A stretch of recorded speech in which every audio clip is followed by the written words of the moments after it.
Comencemos por mencionar que Corpus Christi significa cuerpo de Cristo, hecho que tuvo lugar como memorial perpetuo el Jueves Santo en la última cena de Jesús con sus discípulos. En ese momento Jesucristo instituyó 3 sacramentos esenciales para nuestra fe: la institución de la Eucaristía, en que nos dejó su cuerpo y su sangre para ser alimento y para ser adorado en la iglesia; la institución del orden sacerdotal, que como decía el Papa San Juan Pablo II, sin sacerdotes no hay Eucaristía y sin Eucaristía no hay sacerdotes. El sacramento de la institución de la caridad como mandamiento nuevo, que se amen los unos a los otros como yo los he amado, dice Jesús, no como cada quien quiera. Y como prueba de este amor, lava los pies a sus discípulos. Sin embargo, después de la celebración de la última cena, hace 2000 años, a muchos despistados se les olvida, o unos de faltos de fe lo descuidan, y es el mismo Señor quien ha querido hacernos presente su cuerpo y su sangre a través de la historia. Eso explica los milagros eucarísticos. La celebración del Corpus Christi, como celebración litúrgica, fue instituida el 8 de septiembre del 1264 por el Papa Urbano IV mediante la bula Transitorius de Hoc Mundo, y se celebra el jueves siguiente al domingo de la Santísima Trinidad, o sea, 60 días después del domingo de la Resurrección. En este año 2022, el día del Corpus Christi se celebra el 16 de junio. Los milagros eucarísticos. Los milagros eucarísticos no son cosa del pasado, también ahora están ocurriendo, y de hecho ocurren día a día en la celebración de la Santa Misa. Y aunque no son necesarios, Dios los realiza para los no creyentes y para quienes han perdido la fe. Una prueba muy clara de que Dios no quiere la muerte del pecador, sino que se convierta y viva.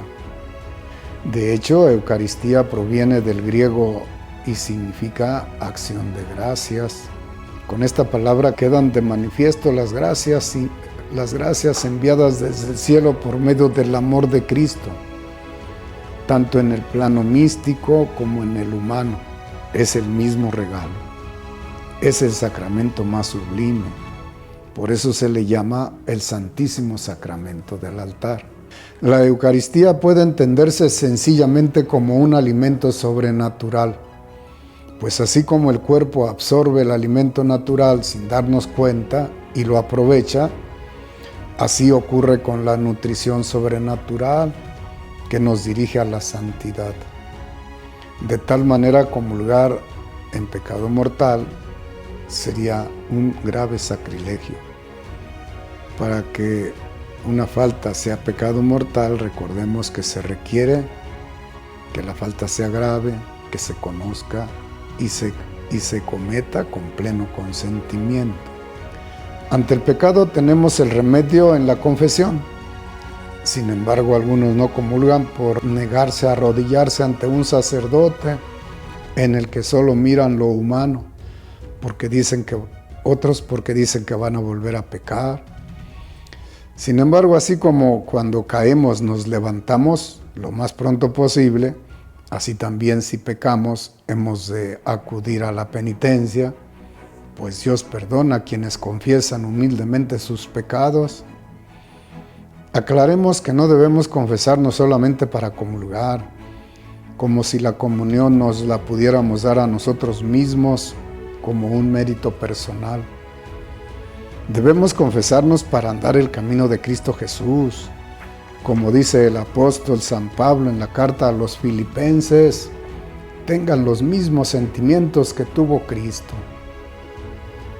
En la Sagrada Eucaristía ocurre un milagro que se llama transubstanciación, pasar de una sustancia a otra, el cual es un milagro metafísico, no visible, que se da en cada misa. Cuando el sacerdote impone las manos sobre las ofrendas, desciende el Espíritu Santo sobre ellas y el pan y el vino se transforman en el cuerpo y la sangre de nuestro Señor Jesucristo, haciendo realidad el milagro eucarístico que ocurre constantemente en cada misa como memorial. Pero si un milagro es algo extraordinario para bien de nuestras almas, es decir, cuando no se celebra la misa, entonces podemos ordenar los milagros en 4 grupos: milagros eucarísticos históricos, milagros eucarísticos apologéticos y milagros eucarísticos sucedidos a sacerdotes que han perdido la fe. Los milagros eucarísticos históricos. En estos no interviene la ciencia, pero se documentan en la historia. Por ejemplo, el milagro de Tolosa, en el 1225, donde San Antonio de Padua consagró una hostia que fue adorada por un burro y así se convirtió el pueblo entero. Otro ejemplo es el de Santa Clara de Asís, quien estando enferma y desesperada usó la custodia para defender a su convento de los invasores musulmanes. De esta custodia salieron rayos de luz cegadores que vencieron a los atacantes. Milagros eucarísticos apologéticos. En este grupo se ubican los milagros eucarísticos que permanecen hasta hoy, que pueden verse y que han sido estudiados por la ciencia. Son hostias consagradas sin corromperse. En Siena, Italia, fueron profanadas algunas hostias el 15 de agosto de 1730 al ser robado el copón.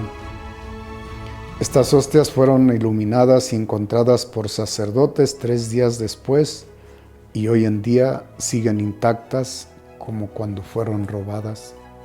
Milagros eucarísticos sucedidos a sacerdotes que han perdido la fe. En el tercer y cuarto grupo se ubican estos milagros a sacerdotes que han perdido la fe en la presencia real de nuestro Señor Jesucristo y que en sus manos la hostia se ha convertido en carne y el vino en sangre. La multitud de milagros eucarísticos hace imposible presentarlos todos durante un breve artículo, pero hoy hemos de señalar la gran cantidad de milagros sucedidos en toda Europa y en todo el mundo, que muestran la constancia de la gracia que nuestro Señor desea hacer para afirmar nuestra fe. Entre muchos otros tenemos el de Orvieto, Bolsena, Italia, 1263, el de Ferrara, 28 de marzo de 1171, el de Ofida, Italia, 1273, el de Siena, Italia, 1330, el de Turín, 1453. Sean todos bienvenidos a celebrar el gran tesoro de nuestra fe, Cristo Jesús, hecho carne para nuestra salvación.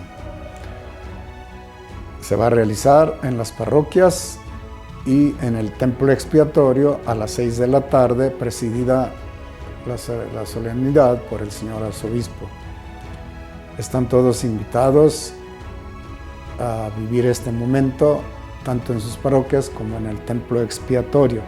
Al terminar la celebración pasaremos a la plaza para dar la bendición solemne con el Santísimo Sacramento. Están todos invitados, no falten.